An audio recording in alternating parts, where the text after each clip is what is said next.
ಹಳ್ಳಿಯ ಜನರು ಯಾಕೆಂದ್ರೆ ಭಯದಲ್ಲೇ ಜೀವನ ನಡೆಸ್ತಾ ಇದ್ದಾರೆ. ಕಲ್ಲು ಕ್ವಾರಿ ಜಿಲೆಟಿನ್ ಸ್ಫೋಟಕ್ಕೆ ನಲುಗಿ ಹೋಗಿದ್ದಾರೆ. ಸುಮಾರು 30 ಅಡಿಗೂ ಹೆಚ್ಚು ಆಳ ಕೊರೆದು ಜಿಲೆಟಿನ್ ಸ್ಫೋಟ ಆಗಿರುವಂತದ್ದು.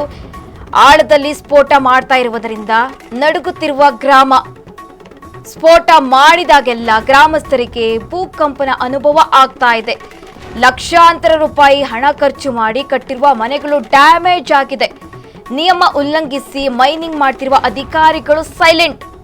ಸಂಬಂಧಿಸಿದ ಅಧಿಕಾರಿಗಳಿಗೆ ದೂರು ನೀಡಿದ್ರು ಕೂಡ ನಿರ್ಲಕ್ಷ್ಯ ವಹಿಸ್ತಾ ಇದ್ದಾರೆ. ಸಚಿವ ಅಜಯ್ ಸಿಂಗ್ ಅಧಿಕಾರಿಗಳ ವಿರುದ್ಧ ಗ್ರಾಮಸ್ಥರು ಆಕ್ರೋಶ ವ್ಯಕ್ತಪಡಿಸ್ತಾ ಇದ್ದಾರೆ.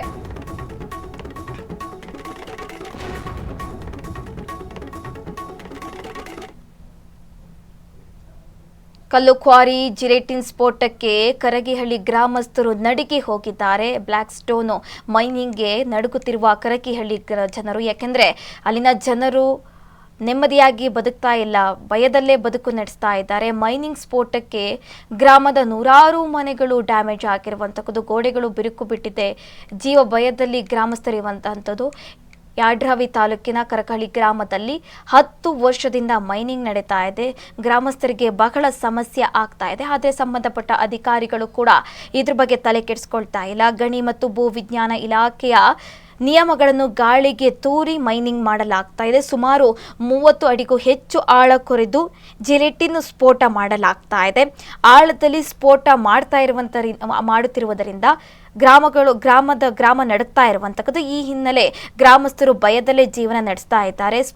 ಯಾವಾಗ ಸ್ಫೋಟ ಮಾಡ್ತಾರ ಆ ಸಂದರ್ಭದಲ್ಲ ಗ್ರಾಮಸ್ಥರಿಗೆ ಭೂಕಂಪನದ ಅನುಭವ ಆಗ್ತಾ ಇರುವಂತದ್ದು.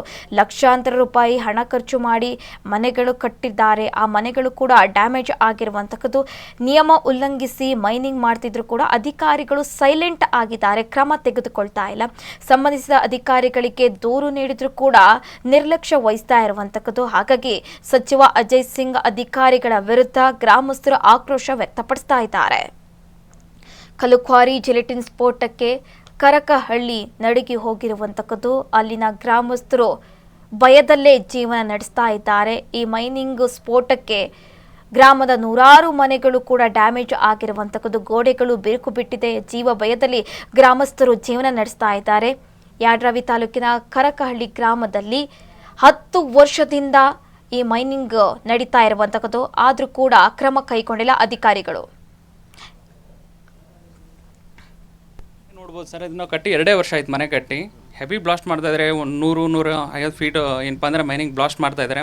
ಊರಲ್ಲೆಲ್ಲ ಒಂಥರ ಭೂಕಂಪದ ಅನುಭವ ಆಗ್ತದೆ. ಸ್ಪೆಷಲಿ ಏನಪ್ಪ ಅಂದರೆ ನಾವು 2 ವರ್ಷ ಆಯ್ತು ಮನೆ ಕಟ್ಟಿದ ನಂತರ ಇವಾಗ ಜಸ್ಟ್ ನಾವು ಮೀಡಿಯಾ ಕವರ್ ಮಾಡಿದ್ದಾರೆ. ಫುಲ್ ಮನೆ ಸುತ್ತ ಎಲ್ಲ ಸಿಲ್ಕೊಂಡಿದ್ದಾರೆ, ಒಳಗಡೆನೂ ಸಿಲ್ಕೊಂಡಿದೆ. 2 ವರ್ಷ ಆಯ್ತು ನಾವು ಮನೆ ಕಟ್ಟಿ. ಮೊದಲೆಲ್ಲ ಮನೆ ಬಿದ್ದೋಗಿದ್ದೈತೆ, ಹೊಸ ಮನೆ ಕಟ್ಟಿದ್ದೀವಿ, ಇದು ಕೂಡ ಸೀಳೋಗಿದೆ. ಇನ್ ಕೇಸ್ ಮುಂದೆ ಏನಾದರೂ ತೊಂದರೆ ಆದರೆ ಯಾರು ರೆಸ್ಪಾನ್ಸಿಬಿಲಿಟಿ? ಇಲ್ಲಿ ಮೈನಿಂಗ್ ಅಂದರೆ ಮೇನ್ ಪ್ರಮುಖವಾಗಿ ನಮ್ಮ ಸಮಸ್ಯೆ ಆಗ್ತಿರೋದು ಇಲ್ಲಿಂದ 10 ಕಿಲೋಮೀಟರ್ ಇದೆ ರೀ ಮೈನಿಂಗ್ ಮಾಡ್ತಾ ಇರೋದು. ಅದು ಕೂಡ ಇಲ್ಲಿಗಲ್ಲಿ ಇವ್ರಿಗೆ ಯಾರು ಪರ್ಮಿಷನ್ ಕೊಟ್ಟರು ಊರ ಹತ್ರ ಮೈನಿಂಗ್ ಮಾಡೋಕ್ಕೆ? ಅದೊಂದು ಮೇನ್ ಫ್ಯಾಕ್ಟ್ ಗೊತ್ತಾಗ್ತಾ ಇಲ್ಲ. ಸ್ಪೆಷಲಿ ಏನಪ್ಪ ಅಂದರೆ ನಮಗೆ ಮೇನ್ ಸಮಸ್ಯೆ ಅಂದರೆ ಇವ್ರು ಮೈನಿಂಗ್ ಮಾಡ್ತಾ ಇದ್ದಾರಲ್ಲ ಅದಕ್ಕೇನು ತೊಂದರೆ ಇಲ್ಲ. ಬಟ್ ಬ್ಲಾಸ್ಟ್ ಮಾಡ್ತಾ ಇರೋದು ಪ್ರಮುಖವಾಗಿ ಊರಲ್ಲಿ ಹೆಂಗಂದ್ರೆ ಒಂಥರ ಭೂಕಂಪದ ರೀತಿ ಅನುಭವ ಆಗುತ್ತೆ. ಅದೇನೋ ನೇಪಾಳದಲ್ಲಿ ಕೇಳ್ತಾ ಇದೆ, ಇಲ್ಲಿ ಈ ಊರಲ್ಲಿ ಆಗ್ತಾ ಇದೆ. ಅದನ್ನು ಮೇನ್ ಸ್ಟಾಪ್ ಆಗ್ಬೇಕು ಇಲ್ಲಿ ಸರ್. ಮೈನಿಂಗಿಂದ ಮೇನ್ ಅಂದರೆ ಈ ಮನೆ ನೋಡ್ಬೋದು ಸರ್, ಇದನ್ನ ಕಟ್ಟಿ 2 ವರ್ಷ ಆಯ್ತು ಮನೆ ಕಟ್ಟಿ. ಹೆವಿ ಬ್ಲಾಸ್ಟ್ ಮಾಡಿ ಇಲ್ಲಿ ಸಮಸ್ಯೆ ಏನಾಗಿದೆ ಅಂದ್ರೆ ಸರ್, ಭಾಳಷ್ಟು ರೈತರಿಗೆ ತೊಂದರೆ ಆಗತ್ತದ. ಬೋರ್ವೆಲ್ ನೀರು ಆಲ್ರೆಡಿ ನಂದೇ ಹೇಳ್ತೀನಿ. ನಂದೇ ಬೋರ್ವೆಲ್ 2008ರಲ್ಲಿ ಬೋರ್ ಹಾಕಿದ್ದು. ನಮಗೆ ಇವೇನು ಬ್ಲಾಸ್ಟ್ ಏನು ಇಲ್ಲಿ ಬಂದ ಮೂಲಕ ಸುಮಾರು ನಮ್ಮ ಬೋರೇ ಬಂದಾಯಿತು.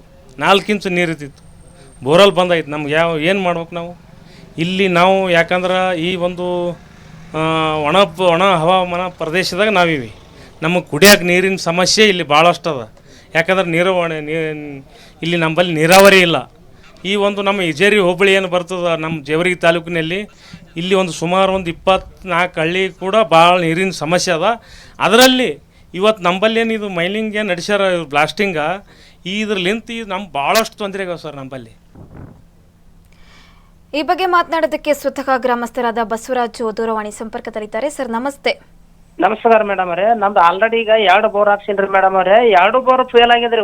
ಬೇಕಾದ್ರೆ ಹೊಲಕ್ಕೆ ಬಂದ್ ನೋಡ್ರಿ, ಹೊಲ ಸುತ್ತ ಕಂಬ ಹಾಕಿವಿ, ನಿಂಬಿ ಗಿಡ ಹಚ್ಚಿವ್ರಿ. ಎಲ್ಲ ನಿಂಬಿ ಗಿಡ ಒಣಗಿ ಪೂರಾ ಕಿತ್ತು ಹೋಗಟ್ಟಿವ್ರಿ. 2 ಬೋರ್ ಫೇಲ್ ಆಗಿರಿ. ಯಾವಾಗ ಪ್ಲಾಸ್ಟಿಕ್ ಮಾಡ್ತಾರ ಅವಾಗೆ ಮೋಟ್ರ್ ತಡ್ಕಂದ್ ಅವಾಗೆ ಮೋಟ್ರ್ ಸುಟ್ಟಾವ್ರಿ. ಅವಾಗಿನ ಹಿಡ್ಕೊಂಡ್ ಇನ್ನೂವರೆಗೆ ನೀರ್ ಚಾಲಿಲ್ರಿ ಮೇಡಮ್ ಅವ್ರೆ.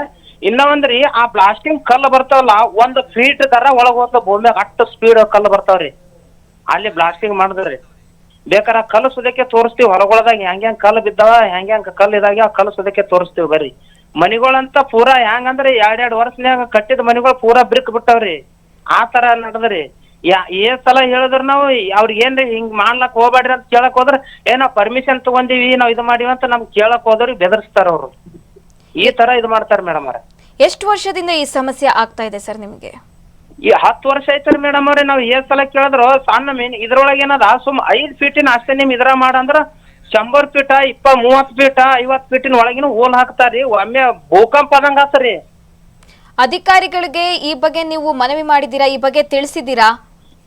ಮೇಡಮ್ ಅವ್ರೆ 2-3 ಹೇಳಕ್ ಹೋಗಿ ತಿಳಿಸಿರ ಅವ್ರಿಗೆ ಭಯ ಹುಟ್ಟಿಸ್ತಾರ ಅಂಜಿಸ್ತಾರ್ರಿ. ಏನ್ ಭಯ ಹುಟ್ಟಿಸ್ತಾರೆ ಸರ್? ನೀವ್ ಯಾರ್ ಭಯ ಹುಟ್ಟಿಸ್ತಾರೆ ನಿಮಗೆ? ನಾವೆಲ್ಲಾ ದುಡ್ಡು ಕಟ್ತೀವಿ ಇದಕ್ ನಾವು ಪುಕ್ಷಟೆ ಮಾಡ್ಲಾಕತ್ತಿಲ್ಲ ಅಂತಾರೆ ಅವ್ರು. ಯಾರು ಹೇಳ್ತಾರೆ ಸರ್? ಯಾವ ಅಧಿಕಾರಿ ಹೇಳೋದು ಈ ರೀತಿ ಅಂತ? ಅಧಿಕಾರಿಗಳು ಹೇಳಿಲ್ರಿ ಮೇಡಮ್ ಅವ್ರು. ಇವ್ರು ಸಾಧ್ಯ ಇವ್ರು ಇದು ಕಡಿಮಿಷನ್ ನಡೆಸ್ತಾರಲ್ಲ ಆ ಮಾಲೀಕರು ಹೇಳ್ತಾರ ನಮಗ್ರಿ. ಅಧಿಕಾರಿಗಳ ಬಳಿ ಹೋಗೋಷ್ಟು ನಮ್ಗೆ ಬಳಿ ಕೆಪಾಸಿಟಿ ಇಲ್ಲ ಮೇಡಮ್ ಅವ್ರು. ನಾವು ರೈತರು, ಸಣ್ಣ ರೈತರು ಇಲ್ರಿ. ತಹಸೀಲ್ದಾರ್ಗಾದ್ರೂ ಮನವಿ ಮಾಡ್ಬೋದಲ್ಲ ಸರ್? ಮೇಡಮ್ ಅವ್ರು ತಹಸೀಲ್ದಾರ್ ಕೇಳಲ್ಲ, MLA ಕೇಳಲ್ಲ, ಯಾರು ಕೇಳಲ್ರಿ. ಎಲ್ಲರಿಗೆ ಅವ್ರಿಗೆ ಬಾಯಿ ತುಂಬ್ತಾರ, ಗಪ್ಚುಪ್ ಮಾಡಿಬಿಡ್ತಾರ್ರಿ. ಓಕೆ ಓಕೆ, ಹಾಂ ರೀ. ಧನ್ಯವಾದಗಳು ಸರ್.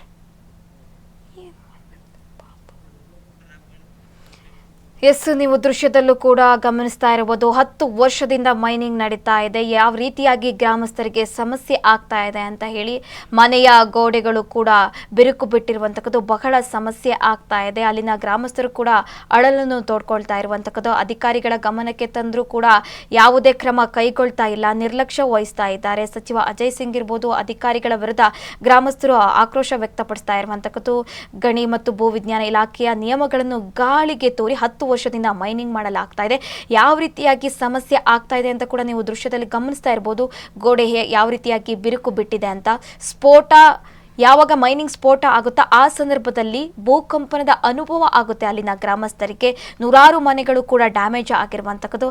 ಹಾಗಾಗಿ ಸಂಬಂಧಪಟ್ಟ ಅಧಿಕಾರಿಗಳು ಈ ಬಗ್ಗೆ ಗಮನ ವಹಿಸಿ ಕ್ರಮ ತೆಗೆದುಕೊಳ್ಬೇಕಾಗಿದೆ. ಯಾಕೆಂದರೆ ಬಹಳ ಸಮಸ್ಯೆ ಆಗ್ತಿದೆ, 10 ವರ್ಷದಿಂದ ಈ ಸಮಸ್ಯೆ ಆಗ್ತಾ ಇರುವಂತಕ್ಕದ್ದು. ಹಾಗಾಗಿ ಸಂಬಂಧಪಟ್ಟ ಅಧಿಕಾರಿಗಳು ಹಾಗೆ ಸಚಿವರಾದಂತಹ ಅಜಯ್ ಸಿಂಗ್ ಅವರು ಈ ಬಗ್ಗೆ ಸ್ವಲ್ಪ ಏನು ಯೋಚನೆ ಮಾಡಿ ಗ್ರಾಮಸ್ಥರಿಗೆ ಏನೇನು ಸಮಸ್ಯೆ ಆಗ್ತಾ ಇದೆ ಅದ್ರ ಬಗ್ಗೆ ಸ್ವಲ್ಪ ಏನು ಕ್ರಮ ಕೈಗೊಳ್ಳಬೇಕು, ಅಧಿಕಾರಿಗಳಿಗೆ ಸೂಚನೆ ಕೊಟ್ಟು ಆ ಗ್ರಾಮಸ್ಥರಿಗೆ ಒಂದು ಉಪಯೋಗ ಮಾಡ್ಕೊಳ್ಬೇಕಾಗಿದೆ. ಮೈನಿಂಗ್ ಇಲ್ಲಿ ಒಂದಾದ್ರಿ ಸರ್, ನಮ್ಮ ಸಮೀಪ ಇದ್ದು ಕರಿಕಾಳಿ ಸಮೀಪ ಇದ್ದಿದ್ದು ಒಂದಾದ್ರಿ.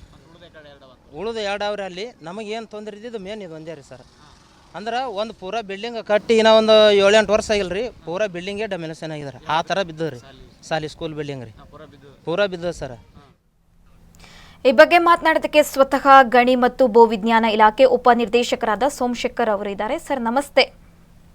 ಮೇಡಮ್ ನಮಸ್ತೆ ಸರ್, ಕರಗಹಳ್ಳಿ ಗ್ರಾಮಸ್ಥರಿಗೆ ಸತತ 10 ವರ್ಷಗಳಿಂದ ಈ ಮೈನಿಂಗ್ ಸ್ಫೋಟದಿಂದ ಸಮಸ್ಯೆ ಆಗ್ತಾ ಇದೆ ಸರ್. ಅಧಿಕಾರಿಗಳಿಗೆ ಈ ಬಗ್ಗೆ ಮಾಹಿತಿ ನೀಡಿದರೆ ಆದರೂ ಕೂಡ ಕ್ರಮ ಕೈಗೊಂಡಿಲ್ಲ. ಯಾಕೆ ಸರ್ ಅಂತ?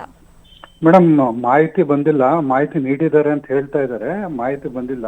ಈಗ ವಿಷಯ ಗೊತ್ತಾಗಿದೆ, ಅದು ಇನ್ಸ್ಪೆಕ್ಷನ್ ಮಾಡಿ ಅದ್ರ ಮೇಲೆ ಕ್ರಮ ತಗಂತೇವೆ ಮೇಡಮ್. ಓಕೆ, 10 ವರ್ಷದಿಂದ ಈ ಸಮಸ್ಯೆ ಆಗ್ತಾ ಇರೋದು? ಇಲ್ಲ, 10 ವರ್ಷದಿಂದ ಯಾರು ನಮ್ಮ ಹತ್ರ ಬಂದಿಲ್ಲ ಮೇಡಮ್, ಯಾರು ನಮ್ಮ ಹತ್ರ ಬಂದಿಲ್ಲ, ಮಾಹಿತಿನೂ ಕೊಟ್ಟಿಲ್ಲ ಈ ರೀತಿ ತೊಂದರೆ ಆಗ್ತಾ ಇದೆ ಅಂತ.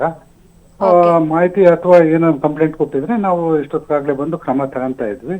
ಈಗ ನಮ್ ಗಮನಕ್ಕೆ ಬಂದಿದೆ, ಇನ್ಸ್ಪೆಕ್ಷನ್ ಮಾಡಿ ಅದ್ರ ಬಗ್ಗೆ ಕ್ರಮ ತಗೊಂತೀವಿ madam. Okay sir, okay, okay, ಧನ್ಯವಾದಗಳು.